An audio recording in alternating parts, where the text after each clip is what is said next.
नाशिकमध्ये भाजपमध्ये नाराजी नाट्य सुरूच आहे। तर निष्ठावंत कार्यकर्त्यांना उमेदवारी न मिळाल्याने भाजप कार्यकर्ते पुन्हा एकदा आक्रमक झाले। नाशिक रोड भागात नाराज कार्यकर्त्यांनी भाजप शहराध्यक्ष सुनील केदार यांना घेराव घातलाय।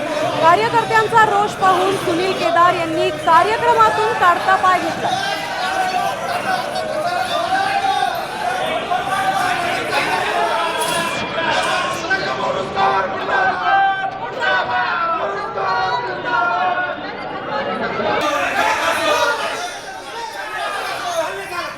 उमेदवार यांचा काही संबंध नसताना, पक्षाचं सभासदत्व नसताना आणि त्यांनी आतापर्यंत पक्षासाठी काही काम केलं नाही, खासदारकीला केलं नाही, आमदारकीला केलं नाही, ह्या अशा उमेदवारांना वेळेवर पैसे घेऊन उमेदवारी देण्यात आलेली आहे। आम्ही पत्रक छापून आता प्रभागामध्ये घराघरात आम्ही पत्रक वाटणार आहे, तर या उमेदवारांना मतदान करायचे नाही। आमच्या सगळ्या निष्ठावान कार्यकर्त्यांवर जो अन्याय झालेला आहे, नक्की पक्षाने याचा विचार करावा आणि योग्य तो न्याय त्यांनी करून द्यावा। जेवढे कार्यकर्ते सगळे तळमळीने भारतीय जनता पार्टीचं रोपटं वाढवत होते, पण आज कोणाचं पक्षाचं काहीच तथ्य नसताना त्या माणसाला तिकीट देऊन भारतीय जनता पार्टीने खूप चुकीचं वागणूक केलेलं आहे। त्याबद्दल त्यांचा एकदम जाहीर निषेध आहे आणि आम्ही सगळे जुने कार्यकर्ते एकच आवाज देतो की त्यांना आम्ही कुठेही फिरून देणार नाही आणि त्यांच्या विरोधातच प्रचार करू।